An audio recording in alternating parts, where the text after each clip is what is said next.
Pak, kita ngomong RUU kesehatan sekarang. Siap, Pak. Nah, kan cakep banget. Kan Bapak sempat turun tuh Pak waktu itu.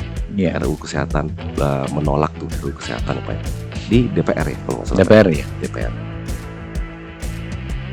Saya yakin nih Pak, banyak swipers atau rekan-rekan apoteker atau TTK sekalipun yang nggak ngerti nih Pak. Bapak tuh ngapain? Apa yang Bapak perjuangkan? Gitu loh. Iya. Ya emang jadi kami itu dari lama itu dari semenjak periodenya senior saya dulu Pak Nurul Falah itu kami itu sudah punya yang namanya grup yang namanya sekretariat bersama. Oke. 5 organisasi profesi, ada IDI, ada PDGI, dokter gigi ya, kemudian ada bidan, IBI, perawat, PPNI, dan kemudian IAI, apoteker. Jadi kita tuh senasib sepenanggungan. Oke.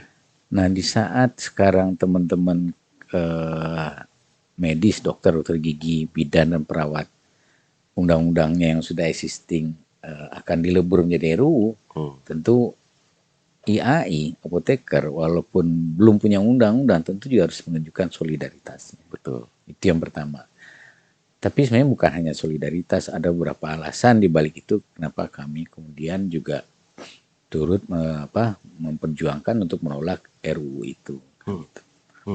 Karena kalau undang-undang yang sudah existing punya teman-teman dari kedokteran yang mengatur dokter gigi, perawat dan bidan itu masuk ke Omnibus Law, berarti kan dia berubah lagi menjadi rancangan. Betul. Kalau berubah di rancangan itu dibawa ke DPR, ya itu kan terjadi proses politik. Padahal mereka dulu sudah bertahun-tahun memperjuangkan draftnya itu menjadi bagus gitu ya, sesuai dengan aspirasi mereka. Karena jadi mentah lagi kan, masuk lagi ke proses politik.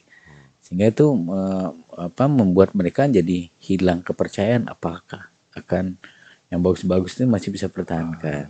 Nah, itu sebenarnya Pak Iman yang jadi pokok permasalahan kan itu. Nah kemudian yang kedua, setelah kami bincang-bincang dengan Pak Menteri, apa yang disampaikan oleh Pak Menteri itu kami lihat kok rasanya nggak perlu pakai undang-undang ya yang ngatur ini, cukup peraturan Menteri Kesehatan atau Permendikbud aja udah cukup. Kenapa harusnya undang-undang kan gitu. Itu sebenarnya landasan kami kemudian menolak adanya RUU Omnibus Law kesehatan Omnibus Law. Secara poin yang diperjuangkan tuh yang mananya Pak? Yang pertama memang hal-hal yang sudah baik di dalam undang-undang yang existing itu, ya harapan teman-teman kan nggak berubah gitu ya. Itu yang utama. Yang kedua, sepertinya sekarang pemerintah kita tuh sangat terbuka sekali dengan investasi. Nah, kalau kita baca di berita-berita online sudah banyak investor dari luar negeri akan investasi di rumah sakit di Indonesia. Dan investasi rumah sakit di Indonesia itu kemudian juga ternyata dari bincang-bincang juga ternyata juga diikuti oleh tenaganya.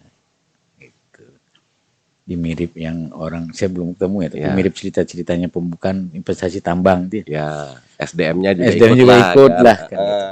Nah, kalau yang ini juga sepertinya diikuti dengan SDM. Gitu. SDM juga ikut. Sekali kita buka SDM untuk orang luar, kan nggak akan ada, kayaknya nggak ada pilah-pilahnya gitu. Buka ya buka.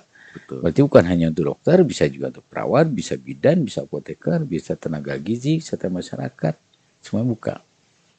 Nah, tentu bagi teman-teman yang rasa jiwa nasionalisnya tinggi, kenapa harus tenaga asing? Kenapa nggak tenaga Indonesia? Makanya kami paham sekali kenapa itu. Jadi disitulah korelasinya ketemu. Kenapa kemudian pemerintah tuh ngotot sekali ya. Semua proses perizinan praktek tenaga kesehatan tuh akan diambil alih semua oleh pemerintah. Kalau dulu kan rekomendasi izin praktek itu oleh organisasi profesi. Kemudian sertifikat kompetensi akan diganti dengan surat kecukupan SKP. Itu jadi dikeluarkan oleh pemerintah. Selama ini dua-duanya itu oleh organisasi profesi. Sekarang udah diambil pemerintah. Sebab kalau ini nggak diambil oleh pemerintah, ada investasi asing masuk, rumah sakit, mereka bawa tenaga dokternya dan lain-lain itu nggak akan bisa. Karena harus lewat profesi juga untuk Serkom dan kawan-kawannya. Iya, betul. Tapi gimana Pak kalau misalnya gini Pak, ada orang yang bilang ya bersaing secara sehat dong. Luar negeri misalnya SDM sama dalam negeri, kalau emang bagus kan pasti akan kepake gitu kitanya. Kadang-kadang ada pernyataan seperti itu soalnya kan Pak. Masalah bersaing sehat sih boleh, tapi kabarnya kan tarifnya beda. Kalau argonya sama nggak apa-apa. Nggak apa-apa. Tapi infonya kan harganya kan argonya berbeda ya. Jadi sampai keluar nggak apa-apa, paling ya bertahan 2 tahun mereka di sini, nanti keluar diganti dengan tenaga dari kita. Nah, tenaga kita kan bisa bayar murah. Nah itu tuh. Ya narasinya ke sana sih. Iya, itu yang gak narasinya ke situ. Iya. Kecuali digantikan sama kita tapi argonya sama. Iya, nggak apa-apa, ini argonya enggak. Tapi itu kan juga nggak bisa. Mungkin saat ini yang jumlah yang dirasakan kurang dokter gitu ya. Tapi kalau yang lain kan enggak. Ya, yang benar. Jadi masalah sebenarnya kan distribusi. Merata atau tidak. Iya, jadi apa memang butuh kita tenaga dari luar kan enggak. Separah itukah kita sampai perlu tenaga dari luar? Katanya kan supaya orang Indonesia-nya mau. Katanya orang Indonesia tuh senang banget kalau yang meriksanya asing gitu. Oh gitu Pak, kita suntik putih aja lah kalau gitu Pak. Kita suntik putih kan, kayak Michael Jackson Pak. Oke, terus update terakhirnya apa dong Pak terhadap RUU Kesehatan ini Pak? Iya, karena kepentingannya kuat ini susah dibendung. Yang pentingnya kuat, susah dibendung. Gak ada yang bisa menghalangi ini Pak. Ya nggak tahu ya. Perlu upaya ekstra kayaknya gitu ya untuk menghalangi. Gitu. Memang kita ngobrolnya nih tepi-tepi jurang nih Pak. Betul. Ya. Tepi jurang, hati-hati loh Pak. Habis ini langsung disadap. Oke Pak, kita balik ke jangan tepi jurang, kita ke tengah-tengah lagi lah ya Pak ya. Itu ngomongin Bapak sebagai jabatan Bapak sebagai ketua lah. Iya. Dan tentunya organisasi gitu Pak ya. Nah, kan kemarin kan 30 Juli lalu ya, Bapak dilantik menjadi Ketua Umum PPIAI Pak. Pertanyaan saya begini Pak, program kerja apa yang menjadi prioritas Bapak untuk ke depan Pak? Yang pertama adalah karena amanat undang-undang itu, undang-undang tentang tenaga kesehatan itu mengamanatkan pada organisasi profesi itu, yang pertama adalah menjaga dan meningkatkan kompetensi anggotanya. Kemudian yang kedua adalah menjaga dan membina etika profesinya. Dua itu sebenarnya tugas utama organisasi profesi. Nah maka saya sudah menyiapkan dan kami sudah nyusun Renstra 2022-2026 yang antara lain adalah kami akan menyiapkan modul pelatihan secara terstruktur untuk semua settingan praktiknya apoteker. Kalau tadi Pak Iman kan taunya apoteker itu hanya meracik gitu ya, baca resep. Kalau kita bicara apoteker itu kan apoteker yang mulai dari industri farmasi, pedagang besar farmasi, kemudian kedua adalah apoteker yang bekerja di pelayanan itu bisa rumah sakit, apotik, klinik, puskesmas. Masing-masing settingan itu punya ciri khas sendiri, juga punya himpunan siminat sendiri-sendiri. Nah kami minta kepada himpunan siminatnya supaya menyiapkan modul pelatihan, secara terstruktur. Jadi mulai dari menyiapkan kurikulum, kemudian dari kurikulum kemudian di breakdown modul-modul pelatihan ini seperti apa. Nah hari ini sebenarnya bersejarah bagi kami karena hari ini kami mendapatkan bantuan dari pemerintah untuk menyiapkan modul pelatihan untuk teman-teman di rumah sakit. Sekarang berlangsung selama 2 hari. Di targetnya 1 minggu lagi modul itu sudah selesai, sudah bisa serahkan ke pemerintah dan bisa digunakan bersama. Jadi dengan adanya modul, adanya kurikulum, ada modul, kami berharap pelatihan buat apoteker itu lebih terstruktur, lebih mudah diakses kan gitu ya. Karena nanti kita akan training juga para trainer-trainernya. TOT berarti. Iya, TOT. Jadi nanti daerah-daerah bisa mengakses. Dia butuh training apa nih, trainernya udah ada. Nah, jadi tugas utama IAI itu menjaga dan meningkatkan kompetensi apotekernya itu sudah terlaksana. Itu tugas utamanya. Kalau tentang kewirausahaan juga ada tuh Pak nanti Pak di modulnya Pak. Ada.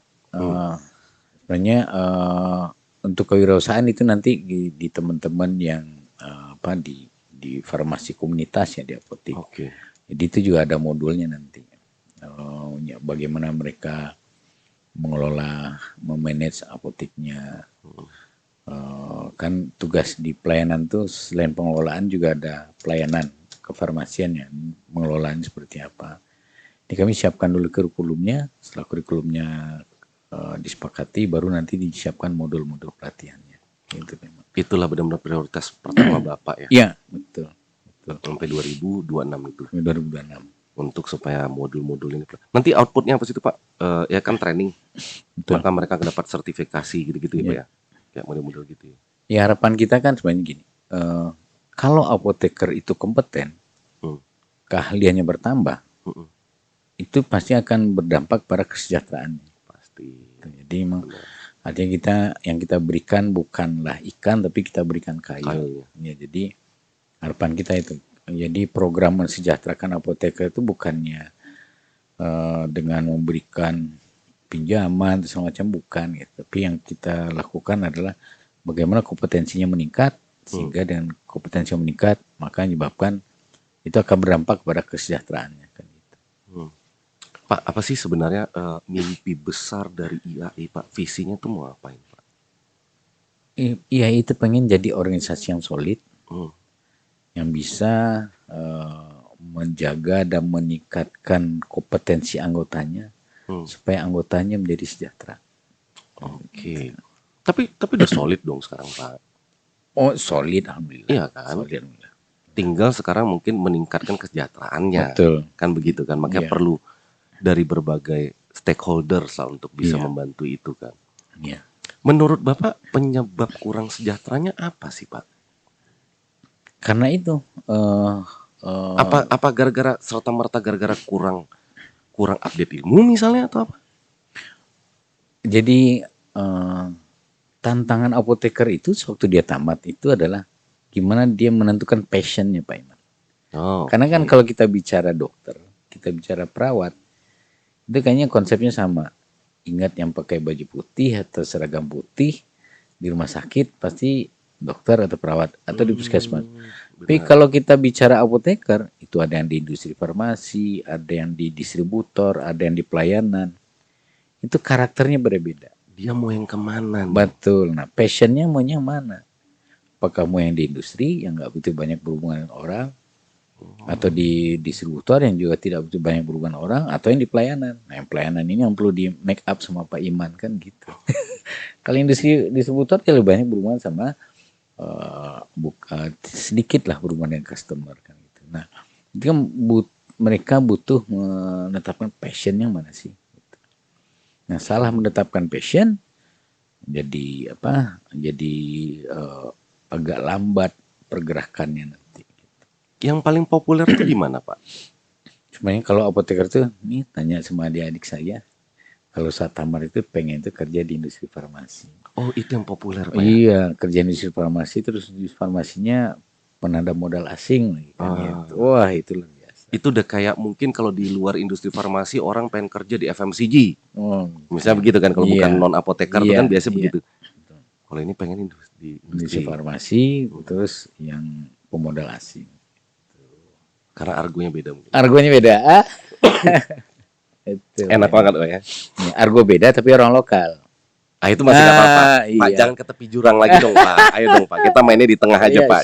Jangan lagi nih. Terdekat apa nih Pak kegiatan dari IAI Pak? Nah, di samping kami sekarang lagi nyiapkan modul, kami juga akan melakukan branding. Kami juga melakukan public komunikasi dengan masyarakat, dengan apoteker sendiri. Kami lagi menyiapkan portal beritanya IAI sehingga berita-berita tentang IAI itu bisa didapatkan dari portal beritanya IAI. Tapi kami masih perlu mentraining kontributor-kontributor dari semua daerah. Gitu. Nah, kami mau mengagendakan training untuk kontributor. Kami juga lagi menyiapkan portal untuk pencari kerja. Baik pihak ketiga yang mencari apoteker atau apoteker yang mau mencari pekerjaan. Gitu. Kami lagi siapkan karena selama ini nggak ada yang spesifik ya, yang portal untuk lokernya apoteker. Iya, benar. Kayak IAI yang akan menyediakan loker apoteker. Kemudian IAI juga kan sudah punya aplikasi sistem informasi apoteker siap. Nah, kami terus mengimprove aplikasi ini. Kemudian kalau tadinya Serkomnya itu masih hard copy, akan kami rubah menjadi elektronik mulai Januari depan. Kemudian kalau pembayaran itu teman-teman kami itu masih mau verifikasi manual, lihat di layar handphonenya atau komputernya gitu ya, ini benar nggak nih? Nah, kami kerjasama dengan pihak ketiga untuk verifikasi.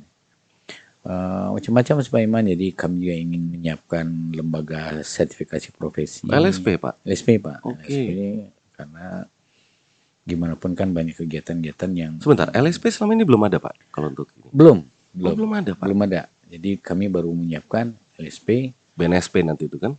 Bisa BNSP atau pilihan satu lagi yang lembaga sertifikasi personnya oleh KAN. Oh iya. Ya, bisa dua alternatif. Dan itu mau di tahun depan rencananya Pak? Insya Allah tahun depan.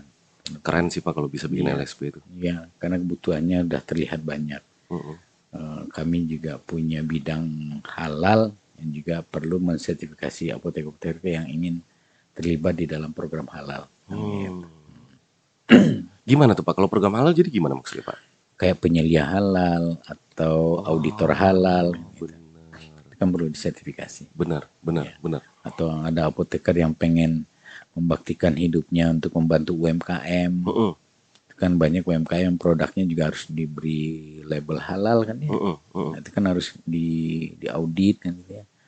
Nah, itu nggak ada profitnya, itu profitnya dari Allah. Nah, tapi nyari besar di surga profitnya Pak. Betul. Gitu, Pak, kemarin kan fakta yang menarik Pak, pas pelantikan kemarin tuh Pak. Bapak kan bersama, kalau catatan saya ini 215 orang pengurus yang asal dari macam-macam daerah nih, mulai dari Aceh hingga Papua. Kan yang saya tahu ini Bapak lakukan supaya potensi daerah ini juga dilibatkan dalam kepengurusan pusat. Itu gimana sih ceritanya Pak? The idea behind that tuh apa sebenarnya? Jadi awalnya saya nyusun pengurusan tuh begini. Saya bikin dulu struktur besarnya. Saya butuhnya bidang apa sih? Oke, setelah saya dapat ada 9 bidang yang saya butuhkan, kemudian saya sebarkan ke teman-teman koordinator wilayah untuk disampaikan ke pengurus daerah. Ada nggak yang berminat dengan bidang ini? Silahkan ajukan. Cara Bapak gitu. Ya, supaya mereka masuk itu memang sesuai passionnya lagi tuh Pak Iman. Bukan Bapak tunjuk. Enggak. Nah, dia misalnya, oh iya ada nih 4 orang dari Aceh misalnya. Yang satu pengennya di bidang ini, yang satu pengen bidang ini, satu bidang ini. Maka kemudian saya susun lah Pak Iman. Setelah saya susun, saya terperangah juga. Ternyata kok 2 kali lipat yang lama ya. Saya konsultasi dengan senior saya, ketua yang periode lalu, dan beberapa calon pengurus gitu ya. Dan sampai pada satu waktu ada Prof. Kerry Lestari dari Unpad yang calon pengurus waktu itu menyampaikan, tidak apa-apa Pak Anof, kenapa? Sekarang kan udah zamannya daring, kan bisa daring. Benar. Bisa 3 pilihan, bisa luring, bisa daring, bisa kombinasi hybrid. Oh iya ya.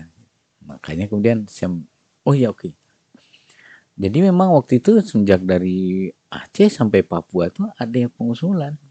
Paling enggak misalnya ada 4 atau 5, bayangkan dikumpulkan. Kalau 34 daerah kali 5 aja udah 150-an. Belum yang pengurus lama yang harus saya pertahankan karena memang kinerja. Gitu ya. Nah sehingga terkumpul sekian banyak. Ya baru sadar, oh iya banyak ya. Tapi kemudian ya kami mengelolanya seperti itu. Kayak Rakernas kami kemarin hybrid. Jadi nggak semuanya hadir. Kemudian sekarang hampir setiap malam ada rapat pengurus. Kan saya juga tidak bisa meladeni tiap malam rapat pengurus.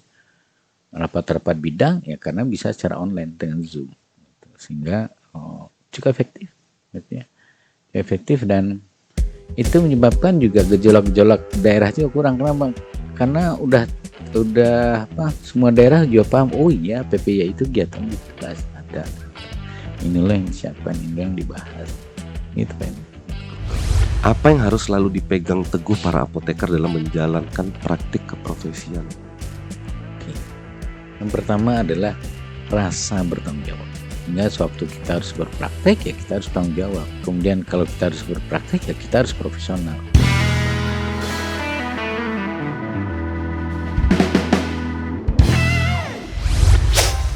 Swipe or X.